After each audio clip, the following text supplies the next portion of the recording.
Hallelujah, praise the Lord. கர்த்தர் நல்லவர், அவர் கிருபை என்றும் உள்ளது. மறுபடியுமாய் உங்களை சந்திப்பதிலே மிகவும் மகிழ்ச்சி அடைகிறோம். கர்த்தர் உங்கள் ஒவ்வொருவரோடும் கூட இருந்து ஸ்தோத்திரம் உங்களை ஆசீர்வதிப்பாராக. எங்களோடு கூட சேர்ந்து பாடல்களை பாடி கர்த்தருடைய நாமத்தை மகிமைப்படுத்துங்கள். நல்ல வார்த்தைகளை கேட்டு பயனடையுங்கள். கர்த்தர் உங்களை ஆசீர்வதிப்பாராக. நாம் ஒருமித்து அவரை ஆராதிப்போமாக. நம்முடைய நாட்கள் முடியும் வரை, நம்முடைய ஜீவன் பிரியும் வரை, நம்முடைய சுவாசம் முடியும் வரை அவரை மாத்திரம் நாம் ஆராதிப்போமாக. அவரை ஆராதிக்கிறவர்களுக்கு நிச்சயமாய் அவர் ப்ரமோஷன் கொடுக்க உண்மை உள்ளவராயிருக்கிறார். ஹல்லேலூயா.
அதிசயமானது, ஆச்சரியமானது.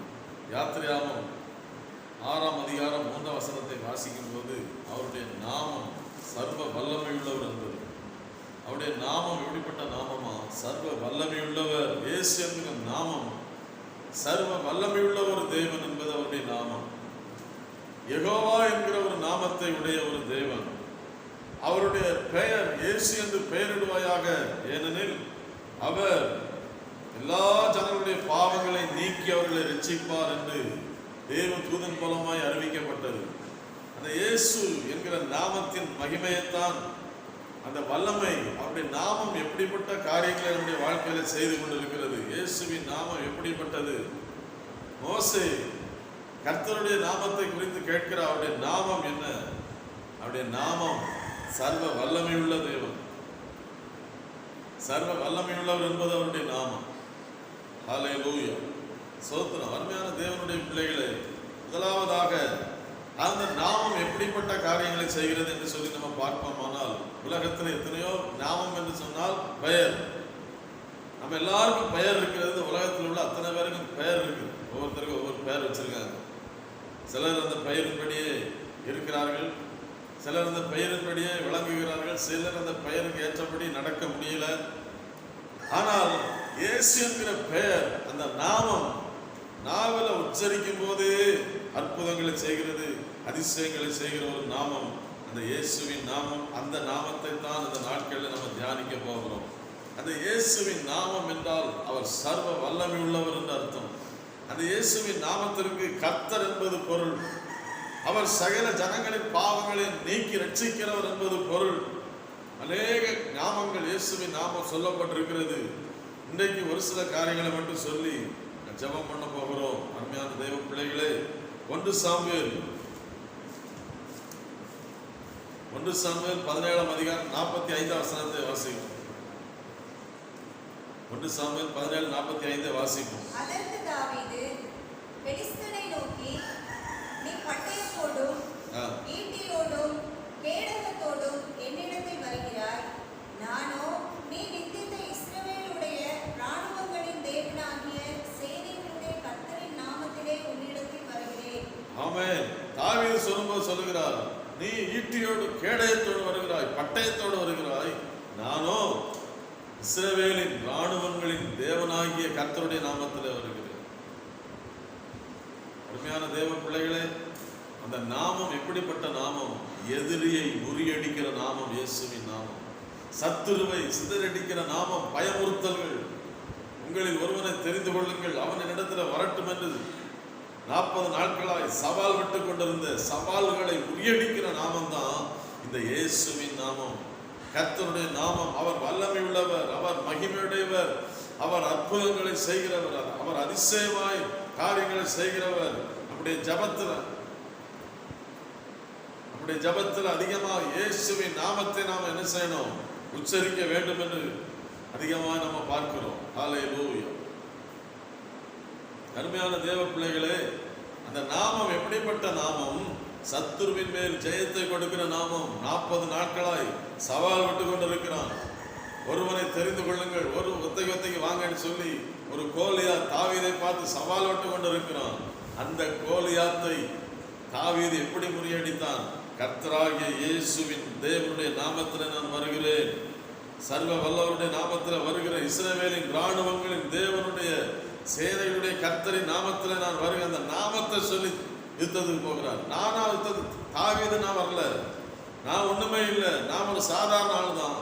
ஆனா எனக்குள்ள இருக்கிற அந்த தேவனுடைய நாமத்தை சொல்லுகிற அவர் யுத்தத்தில் பராக்கிரமம் உள்ளவர், அவர் எதிரிகளை முறியடிக்கிறவர், சவால்களை விட பெரியவர், அவர் உன்னதமானவர், அவர் யுத்தத்திலே வல்லவர், சேனைகளின் தேவன், எத்தனையோ யுத்தத்தில் ஜெயம் கொடுத்தவர், இந்த யுத்தத்தில் எனக்கு ஜெயம் கொடுப்பார் என்று அந்த நாமத்திலே வருகிறான். இயேசுவின் நாமத்திலே சத்துருவின் மேலே ஜெயம் கொடுக்கிற ஒரு நாமம் இயேசுவின் நாமம்.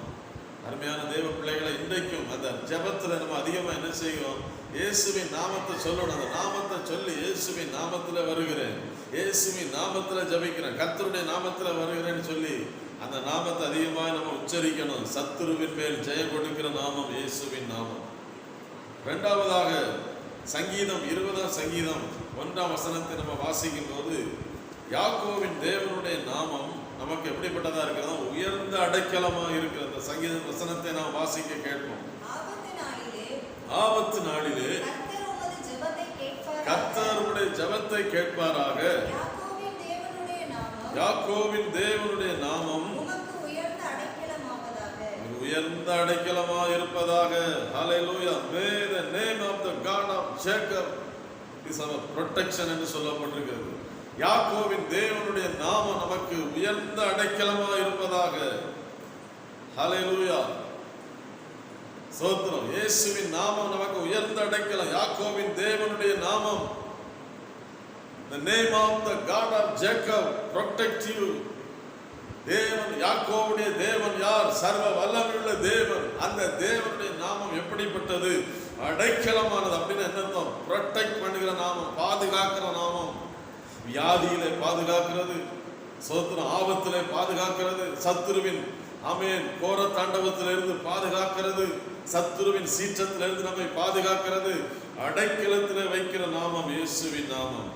அந்த நாமத்தை சொல்லித்தான் கர்த்தர் இந்த நாள்ல அவரை உயர்த்தும்படியாய் கர்த்தர் நம்மை கொண்டு வந்திருக்கிறார். நான் யாரு பிள்ளை? ஏசப்பா பிள்ளை. நான் யார் நாமத்துல வர்றேன்? இயேசுவின் நாமத்துல வருகிறேன். அந்த நாமம் தான் என்னை பாதுகாக்கிறது. அந்த நாமம் தான் எனக்காய் ஜெயத்தை கொடுக்க. அதிகமா ஜெபத்துல தேவ பிள்ளைகள் அநேகர் இயேசுவின் நாமத்தை சொல்லுவதில்லை. நிறைய காரியத்தை சொல்லி கடைசியில இயேசுவின் நாமத்தை சொல்லுவாங்க. அப்படி இல்லை. உங்க ஜெபத்துல ஒவ்வொரு நிமிஷமும் ஒவ்வொரு நேரமும் அடிக்கடி உச்சரிக்க வேண்டிய நாமம் கர்த்தரின் நாமம். அவர் வல்லமை உள்ளவர், அவர் பராக்கிரமம் உள்ளவர், அவர் அற்புதமானவர், அதிசயமானவர் என்று சொல்லி அந்த நாமத்தை சொல்ல சொல்ல சொல்ல சொல்ல அது பாதுகாக்கும் என்று வேதவசனம் சொல்லுகிறது. சங்கீதக்காரராகிய தாவீது சொல்லுகிறார், யாக்கோவின் தேவனுடைய நாமம் எனக்கு உயர்ந்த அடைக்கலம். என் தேவன் யாக்கோவை உயர்ந்த அடைக்கலத்தில் வைத்தாரு. அந்த நாமத்தை நான் துதிக்கிறேன். அந்த நாமத்தினால நானும் ஜெபம் பண்ணுகிறேன். அந்த நாமம் எனக்கு இருக்கு. அந்த நாமம் என்னை பாதுகாக்கிற நாமம். அந்த நாமம் பாதுகாக்கிறது. ஹல்லேலூயா. கர்த்தர் நல்லவர். இயேசுவுக்கு நாங்கள் நன்றி செலுத்துகிறோம். ஆமென். ஸ்தோத்திரம் ஸ்தோத்திரம் ஸ்தோத்திரம். ஹல்லேலூயா. யாருமே சோதரன் யாக்கோவின் தேவனுடைய நாமம் நமக்கு எப்படிப்பட்டதா இருக்கு? உயர்ந்த அடைக்கலமா இருக்கிறது. மூன்றாவதாக சங்கீதம் 124 சங்கீதம் 8ஆம் வசனத்தை நம்ம வாசிக்கும் போது, சங்கீதம் 124 சங்கீதம் 8ஆம் வசனத்தை வாசிப்போம். மூன்றாவதாக சங்கீதம் 124:8. ஹல்லேலூயா. ஸ்தோத்திரம் ஸ்தோத்திரம். நம்முடைய சகாயம் வானத்தையும் பூமியையும் உண்டாக்கின கர்த்தருடைய நாமத்தில் உள்ளது. நம்முடைய சகாயம் அவருடைய நாமத்தில் உள்ளது. நம்முடைய சகாயம், ஆமென். இயேசுவின் நாமத்தில் எனக்கு சகாயம் உண்டு, உதவி உண்டு. அந்த நாமத்தை சொல்லி ஜெபம் பண்ணுங்க. ஆண்டவரே, இந்த தேவை எனக்கு இருக்கு, இந்த பிரச்சனை எனக்கு இருக்கிறது, எனக்கு இவ்வளவு தேவை இருக்கு, எனக்கு இந்த லோன் கட்டணும், எனக்கு டியூ கட்ட வேண்டியிருக்கு, வீட்டு வாடகை கட்ட வேண்டியிருக்கு. என் சகாயம் எங்கே இருக்கிறது? என் சம்பளத்தில் இல்லை. இதை தான் நம்ம தப்பு பண்றோம். இன்னைக்கு அநேகர் சம்பளத்தையே பார்த்துக்கிட்டு இருக்கனால தான் சகாயம் சில நேரங்களிலே அது என்ன செய்கிறது? லேட்டா போகுது. ஆண்டவர் பார்க்காரு, எப்ப நீ சம்பளத்தையே பார்த்துக்கிட்டு இருக்க, சகாயத்தை கொஞ்சம் பின்னால் அனுப்புறாங்க. அதனால சம்பளம் நம்மளை பாதுகாக்காது. சகாயம் பிந்தி வரும், சம்பளம் தான் பிந்தி வரும். அதனால அருமையான தேவ பிள்ளைகளை, கர்த்தருடைய ஆசீர்வாதம் முந்தும். கர்த்தருடைய ஆசீர்வாதம் ஓவர்டேக் பண்ணக்கூடியது. என் சகாயம் என் வேலையில் இல்லை ஆண்டவரே. என் பிரயாசப்படுற உண்மைதான், கஷ்டப்படுற உண்மைதான். நீங்க வாங்குற சம்பளத்துக்கும் நீங்க செலவழிக்கிற செலவை கணக்கு பாருங்க. ஒரு நாள் அது எட்டவே எட்டாதுங்க. ஏன்னா சம்பளத்தை வச்சு ஆசீர்வதிக்கிறோம் இல்லை, அவருடைய ஐஸ்வர்யத்தை வைத்து ஆசீர்வதிக்கிற தேவன். இதைத்தான் நாம் பல நேரங்களில் நாம் மறந்து விடுகிறோம். நானா இருந்தாலும் சரி, நீங்களா இருந்தாலும் சரி, சில நெருக்கடி வரும்போது, பண நெருக்கடி வரும்போது சூழ்நிலைகள் நம்மை தடுமாற பண்ணுகிறது. சூழ்நிலைகள் நமக்கு விரோதமாய் செயல்பட்டு விட்டதோ, ஆண்டவர் என்னை கைவிட்டு விட்டாரோ, நான் எப்படி கடன் அடைக்க போறேன், எப்படி டியூ கட்ட போறேன், எப்படி வீட்டு வாடகை கட்ட போறேன். ஆமென். ஸ்தோத்திரம்.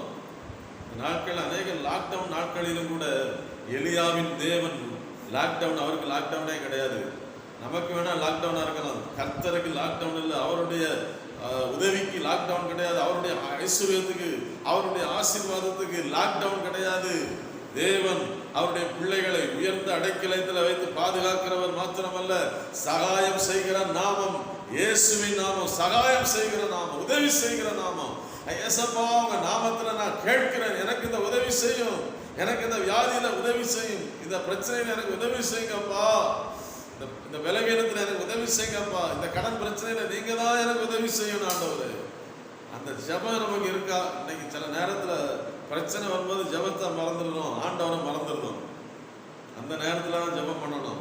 பிரச்சனை எந்த அளவுக்கு இருக்கோ அந்த நேரத்துல அதிகமா ஜெபம் பண்ணணும். இயேசு கிறிஸ்து, ஆமென், ஸ்தோத்திரம், வேதவசனம் தெளிவாய் சொல்லுகிறது, அவர் மகா சத்தத்தோடு ஜெபம் பண்ணினார், கடினமான நேரத்தில் ஜெபம் பண்ணார்.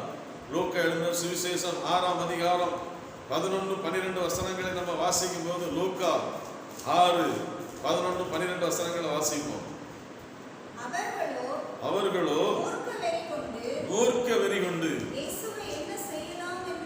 இயேசுவை என்ன செய்யலாம் என்று ஒருவரோடு ஒருவர் ஆலோசித்தார்கள். அந்நாட்களிலே அவர் ஜெபம் பண்ணும்படி மலையின் மேல் ஏறினார். பாருங்க, அவர்களோ இயேசுவை என்ன செய்யலாம்னு சொல்லி மூர்க்க வெறி கொண்டார்களாம். பிரச்சனை கடுமையா இருக்கு, கடினமான ஒரு சூழ்நிலை தான். இவரை என்ன செய்யலாம், இயேசுவை என்ன செய்யலாம், இவரை மூர்க்க வெறி கொண்டு கொல்லலாம்னு சொல்லி அவங்க மூர்க்க வெறி கொண்டு எழுதும் போது ஆண்டவர் என்ன செஞ்சா, ஐயோ பிரச்சனை தலைக்கு மேல வந்துட்டான்னு சொல்லி படுத்து தூங்கல, மலையில போய் ஜெபம் பண்ண ஆரம்பிச்சிட்டார். இன்னைக்கு நம்ம பிரச்சனை வரும்போது, கடினமான சூழ்நிலைகளிலே, பிரச்சனையின் சூழ்நிலைகளிலே, ஆபத்து நாட்களிலே நாம் ஆண்டவரை தேட வேண்டும் என்று அவர் எதிர்பார்க்கிறார். நம்ம பிரச்சனை வந்துட்டுனா போதும், ஜெபமே மறந்துடும். ஐயோ ஜெபம் பண்ணி என்னத்தை கண்டேன், ஜெபம் பண்ணி ஒண்ணுமே நான் பார்க்கலன்னு சொல்லி சோர்ந்து போய் விடுகிறோம். இன்றைக்கு ஆண்டவர் சொல்லுகிறார், கடினமான நேரத்தில் இயேசு ஜெபம் பண்ணினார், பிரச்சனை நேரத்தில் இயேசு ஜெபம் பண்ணார். சிலுவை அண்டையில் கூட முழங்கால் படிட்டு அவர் ஜெபம் பண்ணினார் என்று வேதம் சொல்லுகிறது. முழங்காலை ஊற்றி ஜெபம் பண்ணினார், சிலுவையிலே ஜெபம் பண்ணினார். பிதாவே இவர்களுக்கு மன்னியும் என்று சொல்லி ஜெபம் பண்ணினார். இன்றைக்கு கடினமான நேரத்தில் ஜெபம் பண்ணணும். ஆமென். ஜெபத்தை விட்டுறாங்க. பவுலும் சீலாவும் சிறைச்சாலையிலே உட்கார்ந்து இருக்கும் போது அவங்கள, ஆமென், கடினமாய் நடத்தினார்கள், அடித்தார்கள், உதைத்தார்கள், சட்டையெல்லாம் கிழிச்சிட்டாங்க, காயம் ஏற்படுத்தினார்கள். அந்த சூழ்நிலையிலையும் ஜெபத்தை நிறுத்தவில்லை. இன்னைக்கு அதனாலதான் இன்னைக்கு நமக்கு சில நேரத்தில் ஜெபத்தை நிறுத்த போய் தான் உதவி வரல. அந்த நாமத்துல ஜெபம் பண்ணா கட்டாயம் உதவி வரும். இயேசு உங்களை நடத்துவார், ஆச்சரியமாய் கர்த்தர் நடத்துவார். அல்லேலூயா. அதிசயமாய் கர்த்தர் நடத்துவார், அற்புதங்களை கர்த்தர் காணச் செய்வார். அவரால் முடியாதவைகள் ஒன்றுமே இல்லை. இயேசுவின் நாமத்தில் எனக்கு உதவி வரும். சகாயம் செய்கிற நாமம் இயேசுவின் நாமம். ஆமென். இயேசுவின் நாமத்தில் உதவி வரும்போது இன்னொரு வசனத்தை நம்ம வாசிக்க போறோம். நீதிமொழிகள் 18ஆம் அதிகாரம் 10ஆம் வசனத்தை வாசிப்போம். நீதிமொழிகள் 18ஆம் அதிகாரம் 10ஆம் வசனத்தை, Proverbs chapter 18 verse 10. நீதிமொழிகள் 18:10. கர்த்தரின் நாமம் பலத்த துருகம், நீதிமான் அதற்குள் ஓடி சுகமாய் இருப்பான். ஆமென். பாருங்க, அடுத்த ஒரு நாமம், அந்த இயேசுவின் நாமம் எப்படிப்பட்ட நாமம்? கர்த்தருடைய நாமம் பலத்த துருகம். பலத்த துருகம்னா ஆங்கிலத்தில் சொல்லப்படும் ஸ்ட்ராங் டவர். ஸ்ட்ராங் டவர்னா உயர்ந்த, ஏறக்கூடிய அளவுக்கு, உயர்ந்த ஸ்தானத்தில் வைத்து நம்மை பாதுகாக்கக்கூடிய அளவுக்கு ஒரு ஸ்ட்ராங்கான ஒரு கோபுரமா இருக்கிறது. ஒரு கோபுரத்துக்கு மேல இருக்கிறவங்க பாதுகாப்பா இருக்கலாம். ஒரு வெள்ளம் வரும்போதோ, ஆபத்து வரும்போது, எதிரி வரும்போதோ, உயர்ந்த கட்டடத்தில் இருக்கிறவர்களுக்கு பாதுகாப்பு, ஈஸியா அவர்களை தாக்க முடியாது. ஆனா மேல இருக்கிறவங்க கீழே இருக்கிறவங்களை தாக்க முடியும். அப்படியானால் உயர்ந்த கோபுரத்தை போல கர்த்தர் இருக்கிறார். தேவனுடைய நாமம் உயர்ந்த கோபுரத்தை போல இருக்குது. ஏசப்பா என்று சொன்னாலே போதும், ஒரு உயர்ந்த கோபுரத்தில் இருப்பதை போல அந்த நாமம் நம்மை பாதுகாக்கிறது. Name of the Lord is a strong tower. Righteousness run into it and they are safe என்று வேதம் சொல்லுகிறது. நீதிமான் அதற்குள்ளே ஓடி பாதுகாப்பா இருக்கிறான். அந்த நாமம் இயேசு என்கிற நாமத்துக்குள்ள என்னை நான் மறைத்துக் கொள்கிறேன் என்று சொல்லி ஜெபம் பண்ணணும். இந்த நாட்களில் அருமையான தேவ பிள்ளைகளே, சங்கீதம் 91 தான் அடிக்கடி நம்ம வாசிக்கும். ஆமென், சோத்திரம். சங்கீதம் 91 நம்ம வாசிக்கிறோம். எப்படி வாசிக்கிறோம்? உன்னதமானவருடைய மறைவில் இருக்கிறவன் சர்வ வல்லவருடைய நிழலில் தங்குவான். அந்த நாமம் எப்படிப்பட்ட நாமம்? உன்னதமானவருடைய நாமம். The name of most high, உயர்ந்த நாமம், உன்னதமான நாமம். அந்த நாமத்தில் அவர் நம்மை பாதுகாக்கிறார். ஆமென். கர்த்தருடைய நாமம் பலத்த துருகம், அப்படின்னா ஸ்ட்ராங் டவர், உயர்ந்த கோபுரமாக இருக்கிறது. பாதுகாப்பா ஏறி ஒளியக்கூடிய அளவுக்கு, உயர்ந்த ஸ்தானத்தில் நிற்கக்கூடிய அளவுக்கு, கள்ளன் எட்டி பிடிக்க முடியாத அளவுக்கு, ஆபத்துகள் எட்டி பிடிக்க முடியாத அளவுக்கு, வெள்ளங்கள் நம்மை தாக்க முடியாத அளவுக்கு, ஆமென், உயர்ந்த கோபுரத்தை போல இருந்து அந்த நாமம் நம்மை பாதுகாத்து கொண்டு இருக்கிறது. இந்த கொரோனா வியாதியில நம்ம தப்பிச்சிட்டோமே, நம்ம இந்த 2வது அலையில தப்பி வந்திருக்கோமே, நம்ம திறமையினால் அல்லவா? இல்ல, நம்ம திறமையினாலா, நம்முடைய செல்வாக்கினாலா, நம்முடைய சாதுர்த்தியத்தினாலா, நம்முடைய ஞானத்தினாலா? இல்ல, நான் நல்லா சாப்பிட்டேன், நல்லா முகக்கவசம் போட்டேன், சானிடைசர் போட்டேன், அதனாலயா? இல்லைங்க, இல்ல இல்ல இல்ல, அந்த நாமம் தான் நம்மை பாதுகாத்து இருக்கிறது. இயேசுவின் நாமம் பாதுகாத்து இருக்கிறது.